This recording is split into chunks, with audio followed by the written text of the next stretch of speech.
हाल ही में एक media report में बताया गया था कि भारत कैसे बॉर्डर वाले इलाकों में कम दूरी वाली बैलिस्टिक मिसाइलों के स्टोरेज के लिए सुरंग का निर्माण करने वाला है। जल्द ही भारत अपनी सबसे खतरनाक प्रलय टैक्टिकल बैलिस्टिक मिसाइल को भी तैनात करने वाला है। यह सारी जानकारी तब आई है जब 9 दिसंबर को अरुणाचल प्रदेश के तवांग में भारत और चीन की सेनाओं के बीच टकराव की घटना हुई। भारतीय सीमा में घुस आए 300 चीनी जवानों को इंडियन आर्मी के सैनिकों ने बाहर खदेड़ दिया। जून 2020 के बाद एक बार फिर से चीन से सटी वास्तविक नियंत्रण रेखा LAC पर तनाव की स्थिति है। सूत्रों की माने तो चीन लगातार LAC पर यथा स्थिति को बदलने की कोशिश में लगा हुआ है। कैसी हो भारत की रॉकेट फोर्स? सुरक्षा विशेषज्ञों की माने तो भारत की रॉकेट फोर्स के बारे में कई बार चर्चा की जा चुकी है। उनका कहना है कि दोनों देशों के बीच लड़ाई ही सैन्य ताकत को लेकर है। ऐसे में यह बात काफी लाजिमी है कि भारत और चीन अपनी रॉकेट फोर्स को मजबूत करने की तरफ बढ़ रहे हैं। इंडियन आर्मी के पूर्व मुखिया जनरल मनोज नरवणे की माने तो आने वाले समय में सैन्य संघर्ष अलग ही तरह के नजर आने वाले हैं। कमांड और कंट्रोल पोस्ट जैसी सुविधाओं के साथ ही लॉजिस्टिक पर भी ध्यान दिया जाएगा। एयरफील्ड और कम्युनिकेशन सिस्टम के अलावा टकराव के समय सटीक हमला करने वाले हथियारों की तैनाती पर भी जोर दिया जाएगा। इसके अलावा ड्रोन, एयर डिफेंस सिस्टम को तबाह करने की क्षमता, मिसाइल बेस और टैंक परफॉर्मेंस भी अहम होने वाले हैं। इसके अलावा रॉकेट और तोप को भी प्राथमिकता दी जाएगी। चीन की रॉकेट फोर्स, जिसे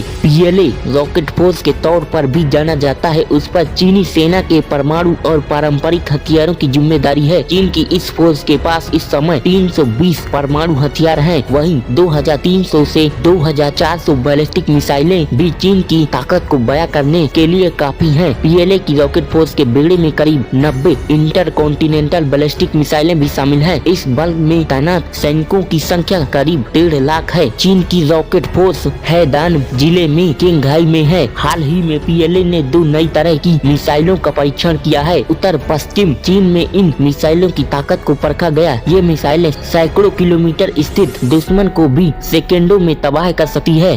भारत को रॉकेट फोर्स के लिए 50 से 70 हजार सैनिकों की जरूरत होगी। साथ ही 3 या 4 बैलिस्टिक मिसाइल ब्रिगेड देश के पूर्वी और पश्चिमी मोर्चे की सुरक्षा में जरूरी होगी। भारत को अभी रोड मोबाइल टैक्टिकल मिसाइलों की जरूरत है। अभी उसके पास सिर्फ शौर्य और प्रहार मिसाइल ही है, जबकि ऐसी मिसाइलों की संख्या बढ़ाई जानी चाहिए। रॉकेट फोर्स के लिए चीन की तरह मिसाइल के जखीरे की सख्त जरूरत है। क्यों भारत के लिए जरूरी? भारतीय सेना आने वाले दिनों में सिर्फ एयर डिफेंस सिस्टम पर भी निर्भर नहीं रहेगी। भारत ने हाल ही के कुछ दिनों में अग्नि 5 मिसाइल का टेस्ट किया है। प्रहार प्रलय मिसाइल को भी पिछले साल दिसंबर में सफलतापूर्वक टेस्ट किया गया। अग्नि 5 वह मिसाइल है जो 5000 किलोमीटर तक की रेंज में दुश्मन को निशाना बना सकती है, यानी चीन के उत्तरी हिस्सों पर सबसे ज्यादा खतरा है। जमीन से जमीन पर हमला करने वाली ऐसी मिसाइलें जो बिना किसी संपर्क के युद्ध में दुश्मन को मुंहतोड़ जवाब दे सके, इस समय सबसे बड़ी जरूरत है। चीन को करारा जवाब देने के लिए भारत को रॉकेट फोर्स की सख्त जरूरत है। अपना बहुमूल्य समय देने के लिए आपका बहुत बहुत धन्यवाद।